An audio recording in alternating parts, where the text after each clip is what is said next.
কথা কন না কেন?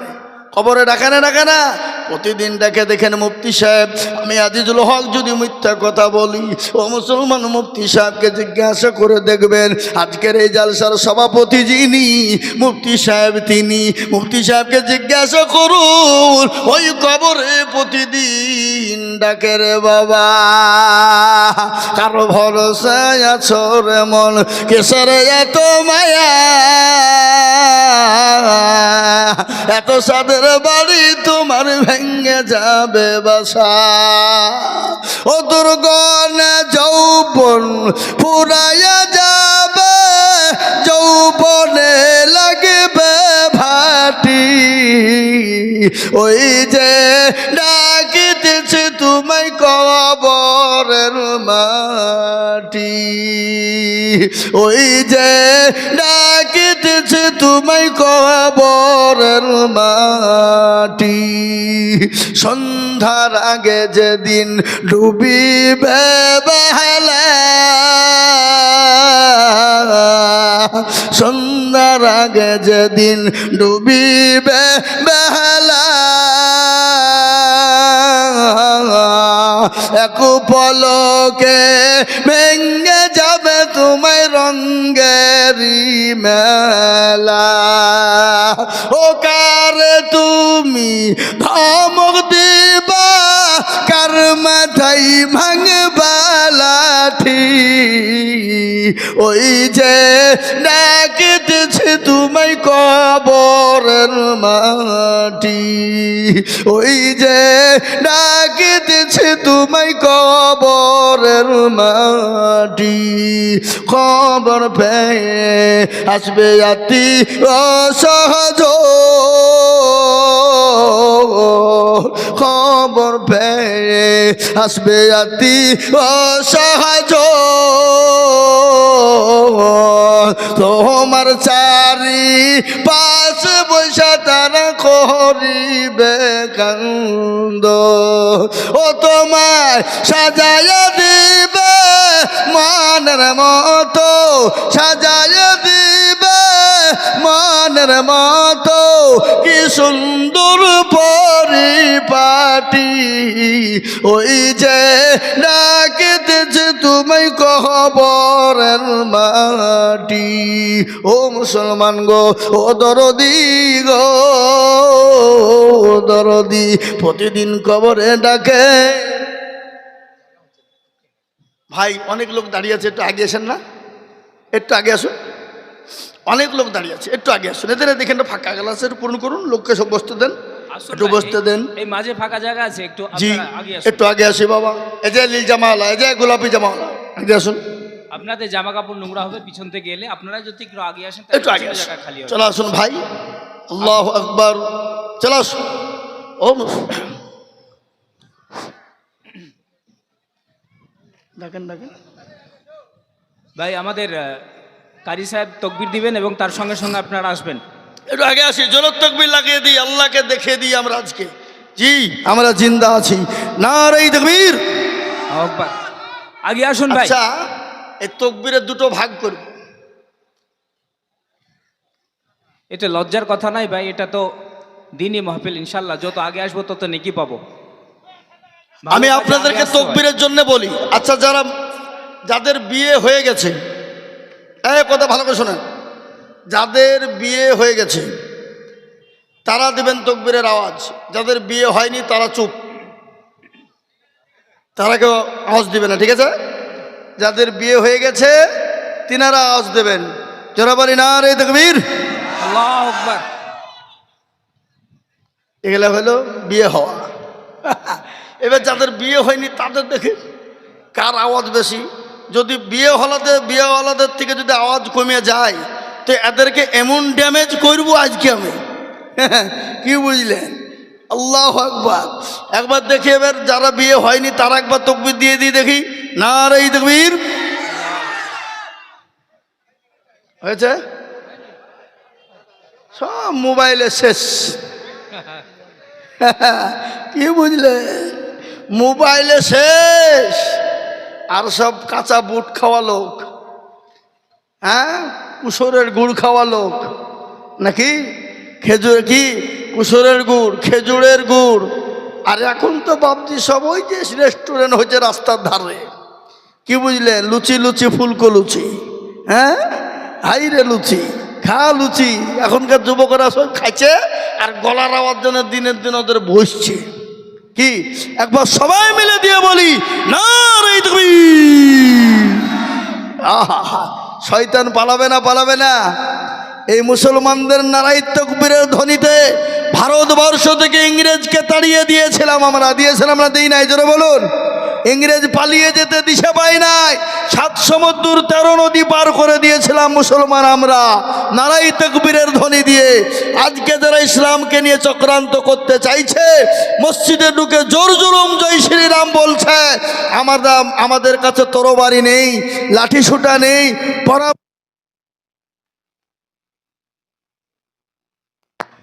আমাদের কাছে পরমাণু নেই, আমাদের কাছে মিসাইল নেই, কিন্তু আমাদের কাছে সবথেকে বড় অ্যাটম বম রয়েছে, তার নাম হলো নারায়ে তাকবীর। যারা বলো নারায়ে তাকবীর। খুশির সংবাদ শুনলেন, ভারতবর্ষের মধ্যে আমাদের পশ্চিমবঙ্গের লাগোয়া একটা দেশ আছে, রাজ্য আছে, যে রাজ্যটার নাম হলো আসাম। সে আসামের একটা ঘটনা আপনারা শুনেছেন, কিছুদিন আগে সিএ করে ডিটেনশন ক্যাম্পে অনেক মুসলমানদেরকে পাঠিয়ে দেওয়া হয়েছিল, অনেক হিন্দু ভাইদেরকে পাঠিয়ে দেওয়া হয়েছিল। তার মধ্যে 19 লক্ষর মধ্যে 6 লক্ষ ছিল মুসলমান, আর বাদ বাকি অন্য জাতি ধর্ম ছিল। বুঝতে পারলেন না, পারলেন না? কিন্তু আল্লাহর রহম ও করম, আমাদের জমিয়াতে উলামা হিন্দ দীর্ঘ অনেক দিন পর গত পরশুদিন তার রায় হয়েছে। সুপ্রিম কোর্ট রায় দিয়েছে 1971 জন্মের পরে যারা, তাদের সকলকে নাগরিকত্ব দিতে হবে, তাদেরকে বাংলাদেশি পাকিস্তানি বলে তাড়িয়ে দেওয়া হবে না, তাদেরকে ডিটেনশন ক্যাম্পে পাঠানো হবে না। মুসলমানরা এই রায় সুপ্রিম কোর্ট দিয়েছে, মুসলমানদের জন্য জয় জয়কার ব্যাপার। সেটা হলো আসামের মানুষ আজকে উল্লাস চলছে বাবা, আলহামদুলিল্লাহ। পৃথিবীতে মুসলমানদেরকে কেউ আটকে রাখতে পারেনি, আগামীতেও মুসলমানদেরকে কেউ আটকে রাখতে পারবে না, বলুন ইনশাল্লাহ, যারা বলুন ইনশাল্লাহ। জালিম সরকার, ফেরাউন, নমরুদ, আবু জাহেল, আবু লাহাব, উতবা, সাইবা, মুগীরা, তারা একের পর এক মুসলমানদেরকে কষ্ট দিয়েছিল, ইসলামকে কষ্ট দিয়েছিল। তারা যখন মিটাইতে পারেনি, মারতে দমতা কিয়ামত পর্যন্ত ইসলাম এবং মুসলমানদেরকে মিটিয়ে দেওয়া তো সহজ নয়। একটু চিল্লিয়ে বলুন নারায়ে তাকবীর। আজ মুসলমান, কিন্তু একটু আমাদেরকে সহজ হতে হবে, আমাদেরকে সজাগ হতে হবে। আমাদেরকে সজাগটা কি হতে হবে? আল্লাহর যে বিধান রয়েছে সে বিধান অনুসারে আমাদেরকে চলার চেষ্টা করতে হবে। হবে না? হবে না, জোরে বলুন। আজকে আমাদের দেশের লোক নামাজ পড়ে, কথা কন না কেন, নামাজ পড়ে? আজকে আমাদের দেশের লোক নামাজ পড়ে না। আমি প্রায় জায়গায় কথাটা বলে থাকি, পশ্চিমবঙ্গ নয়, এ দেখেন আজকে আপনাদের এখানে জালসা আছি, আগামীকালকে আমার পরপর 2 দিন আছে শিলিগুড়ি প্রোগ্রাম। আগামীকালকে সকাল এখান থেকে 8টায় বেরোবো, জি, আমি সেখানেও বলবো। আজকে আমাদের দেশের লজ্জার বিষয়, লজ্জার বিষয়, আজ মুসলমানের ঘরে জন্ম, মুসলমানের ঘরে জন্ম আমাদের। আমরা মুসলমান বলে দাবি করি, হ্যাঁ, আমরা মুসলমান বলে দাবি করি, মনে করি আমরা খতনা দিলে মুসলমান হয়ে গেলাম, গরু জবাই করে কুরবানি দিলাম, মনে হয় মুসলমান হয়ে গেলাম, গরুর গোশত 5 কেজি 6 কেজি 10 কেজি করে কিনে আনলাম, আজকে মনে হয় কুচে মোড়ে 10টা হয়েছে নাকি, হ্যাঁ? ওরে বাবা রে, 50। এ বাবা, মুসলমানরা জন্মেন খাবার খায় গরু, এ মুসলমান। তারপর ওরা মনে করছে আমরা মুসলমান, কিন্তু মুসলমান তো সে নয়। পার্থক্য মুসলমানের সঙ্গে কাফেরের পার্থক্য একটা, সেটা হলো নামাজের মাধ্যমে। কিসের মাধ্যমে? জোরে বলুন, জোরে বলুন না, কিসের মাধ্যমে? নামাজের মাধ্যমে। আজকে মুসলমানরা নামাজ পড়ে না, 98% মুসলমান নামাজ পড়ে না, 2% নামাজ পড়ে। ঠিক না বেঠিক? জোরে বলুন, কথা কন না কেন? না আপনাদের দেশের লোক কি 100 নামাজ পড়ে নাকি?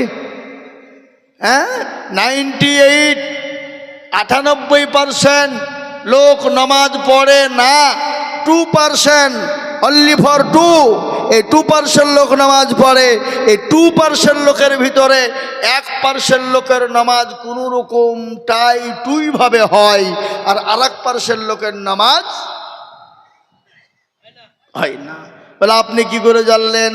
আমি বলি, সাতটা তো জানে তো দুরূদ শরীফ জানে না, দুরূদ শরীফ জানে তো দোয়া কুনুত জানে না, দোয়া কুনুত জানে তো না তো দোয়া মাসুরা জানে না, দোয়া মাসুরা জানে না তো দোয়া সানা জানে না। ও মুসলমান, ইন্না তাইনা কুল, দেখা যায় তোর মধ্যেও 20টা ভুল। কি আছে না নাই? কথা কন না কেন? হ্যাঁ আছে, 20টা ভুল।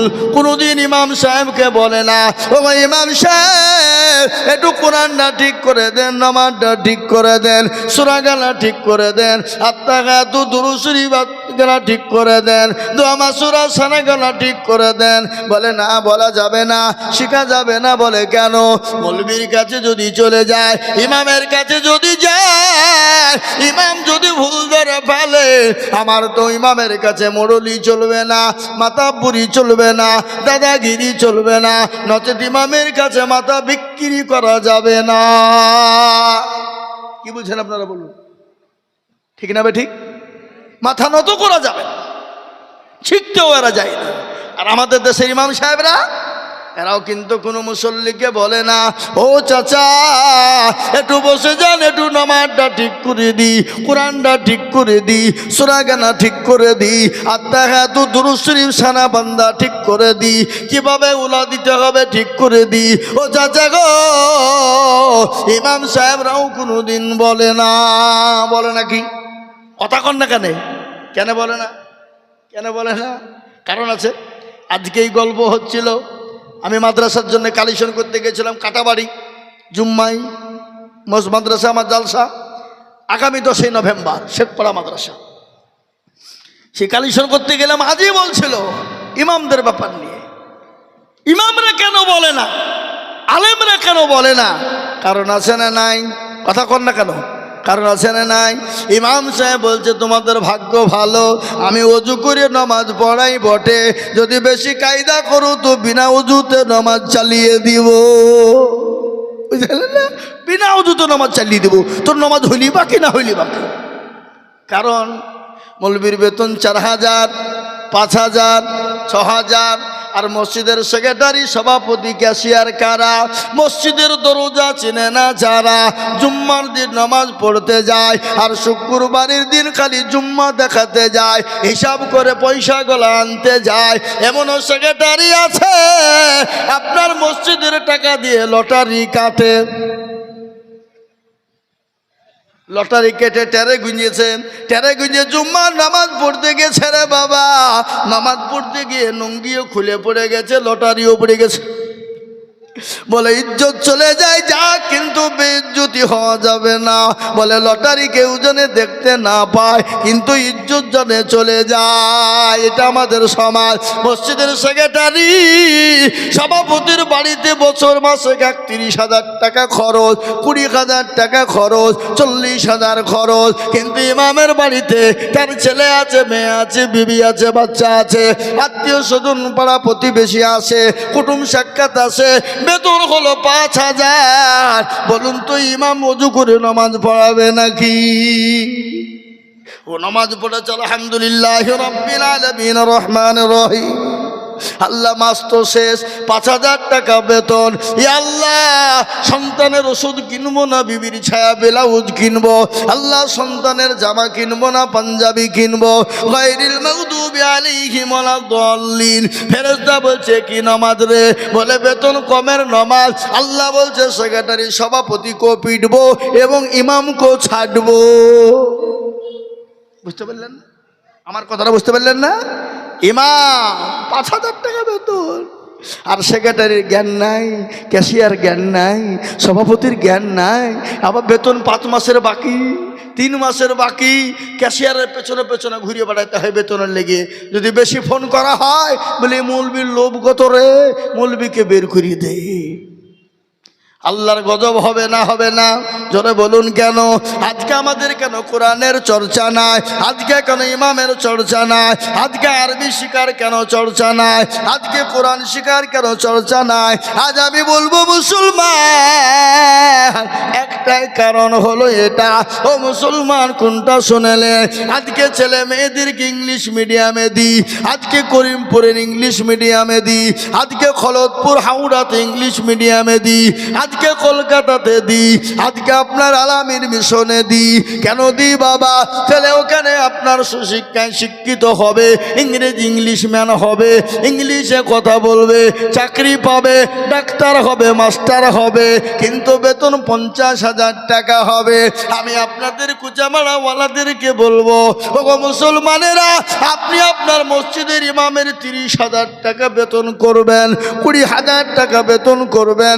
আমি খোদার কসম আজিজুল হক বলে দিয়ে যাচ্ছি, আগামী কাল থেকে যদি 30,000 টাকা ইমামের বেতন হয়ে যায়, এই কুচামোড়ার প্রতিটি বাড়ি থেকে মাদ্রাসার ছেলেদেরকে লাইন লেগে যাবে, ভর্তি করার জন্য লাইন লেগে যাবে। যাবে কিনা জোরে বলুন? কথা বলো না কেন? 30,000 টাকা যদি ইমামের বেতন হয়, স্কুল কলেজ ইউনিভার্সিটিতে ছাত্র দিবে না। বলে কেন দিবে না? বলে 30,000 টাকা বেতন মানে বিরাট ব্যাপার, ও খেয়ে দিয়ে পরে কিছু পয়সা গুচ্ছিত থাকবে, তার মানে মাদ্রাসায় কমসে কম 30,000 টাকা তো বেতন হবে, ঠিক না? ধরে বলুন।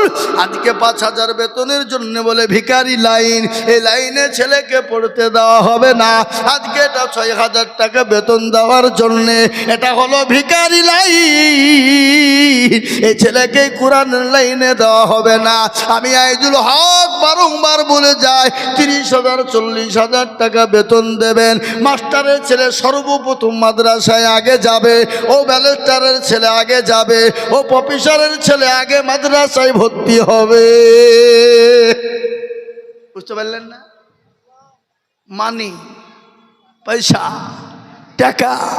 এই মুসলমান, কাকে হা দিবেন? আচ্ছা বলুন তো, আজ ইংলিশের মাস্টারকে বলে, হুজুর গো, স্যার আপনাকে 5,000 টাকা বেতন দিব, আমার ছেলেটাকে ইংলিশম্যান বানাতে হবে। অঙ্কের মাস্টারকে বলা হলো, বাংলা ইতিহাসের মাস্টারকে বলা হলো, মাসে যত টাকা লাগে দিব, কিন্তু একটা লোক বুকে হা দিয়ে বলুন দেখি, বলে মুফতি রেজাউল করিম সাহেব, আপনাকে মাসে আমি 1,000 করে টাকা দিব, আমার ছেলে মেয়েদেরকে কোরআনওয়ালা বানান। একটা পাওয়া যাবে? কথা বলেন না কেন? পাওয়া যাবে নাই কেন? বলেন মুসলমান মার খাবে না কেন? মসজিদে মসজিদে জয় শ্রীরাম বেঈমানরা বলবে না কেন? মুসলমানদের মসজিদ কেড়ে নিবে না কেন? মুসলমানরা মার খাবে না কেন? মুসলমানদের রক্তপাত হবে না? আজকে ইসলামকে আমরা নিচু করে দিয়েছি, আজকে মুসলমানদের কোরআন শিক্ষা করা হলো ফরজ, মুসলমানদের নামাজ পড়া হলো ফরজ, মুসলমানদের আল্লাহর কাজ করা হলো ফরজ, কিন্তু মুসলমান তো জীবনে পড়ে না। তো আজকে আমি বলবো, মুসলমান গো, আপনি দুনিয়া করুন, চাকরি করুন, মাস্টার হন, গাড়িওয়ালা বাড়িওয়ালা হন, ছেলেকে ইংলিশ মিডিয়ামে দেন, ছেলেকে মাস্টার বানান, উকিল বানান, ব্যারিস্টার বানান, সব বানান, কোনো বাধা নাই, কিন্তু আপনার ছেলেকে এতটুকুন শিক্ষা দেন, কোরআনওয়ালা জানে হতে পারে, জায়েজ না জায়েজটা বুঝতে পারে, হালাল হারামটা বুঝতে পারে। আপনি মারা যাবেন, আপনার লাশটা জানাজার সামনে রাখবে, নামাজ জানাজা পড়বে, আর বলবে আল্লাহুম্মা গফিরলি হাইয়িনা ওয়া মাইয়িতিনা ওয়া শাহিদিনা ওয়া গায়বিনা ওয়া সাগীরিনা ওয়া কাবীরিনা। সন্তান এরকম করে দোয়া করবে, জানাজা পড়বে, আর আল্লাহ বলবে, বান্দারে তুমি ছেলেকে মাস্টার বানিয়েছো, ডাক্তার বানিয়েছো, উকিল বানিয়েছো, ব্যারিস্টার বানিয়েছো, তারপরেও কোরআনওয়ালা বানিয়েছো।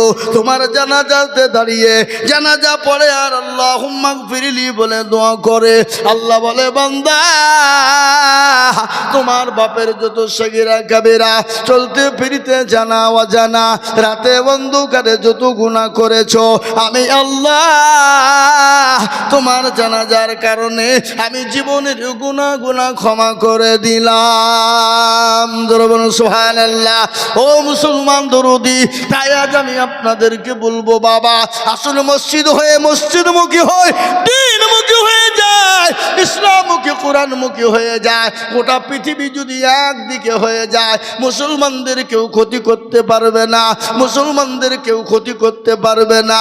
কিন্তু মুসলমান গো, মন চাই জিন্দেগি, যা মন চাই তাই আমরা করি, কিন্তু আল্লাহর বড় হুকুম নামাজ আমরা আদায় করতে পারি না, আল্লাহর দিনকে মানতে পারি না।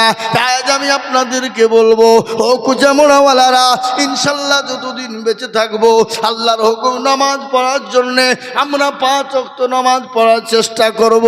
একটু হাতটা উঁচু করে দিয়ে বলুন ইনশাল্লাহ। নামাজ, এই যে হাত তুললেন, এই যে হাত উঠাইলেন, এটা কে দেখলো? আরো জোরে বলুন কে? আল্লাহ। আল্লাহ দেখলেন, আল্লাহ দেখলেন, তার ফেরেশতারা দেখলেন। হাতটা উঠানোর কারণে আল্লাহ তার ফেরেশতাদেরকে নিয়ে আনন্দিত হয়ে বলে, বান্দারে একবার দেখ আমার বান্দা কেমন করে আমার জন্য হাত উঠিয়ে দেয়। কোরআন বলে দিয়েছে, আল ইয়াউমা নাকদিমু আলা আফওয়াহিহিম ওয়া তুকাল্লিমুনা আইদিহিম ওয়া তাশহাদু আরজুলুহুম বিমা কানু ইয়াকসিবুন। কিয়ামতের দিন জবানে তালা মেরে দেবে, হাতকে বলবে কোন কাজে ব্যয় করেছিল বল। হাত সেদিন বলবে, পরওয়ারদিগার, ওই বক্তা আজিজুল হক বলেছিল আল্লাহকে ভালোবাসো কারা, আল্লাহর হুকুম নামাজকে ভালোবাসো কারা, হাতটা তোলো তারা। এই হাত তোলার কারণে আল্লাহ জাহান্নামটা হারাম করে দিবে, জান্নাতটা ওয়াজিব করে দিবে। আর জান্নাত যদি একবার যদি আপনার আমার জন্য নসিবে হয়ে যায়, ও মুসলমান গো, আর কোনো রকমের কোনো চিন্তা নাই। আল্লাহ বড়, আল্লাহ বড়, এক আল্লাহর ইবাদত করো, 3 ফরজে ওযু গোসল করো, 4 ফরজে ওযু করো, 5 ওয়াক্ত নামাজ পড়ো, 6 নম্বরে ওসুল শুনো, 7 দুজক ভয়ঙ্কর, 8 জান্নাত সোনার ঘর। যদি যাও বাঁচতে চলে যাও গাছতে, আর করো না ভঙ্গি চলে যাও টঙ্গি। মুসলিম আমার নাম, জান্নাত আমার, মুসলিম আমার নাম, ইসলাম আমার গাড়ি, আর জান্নাত আমাদের বাড়ি। নারে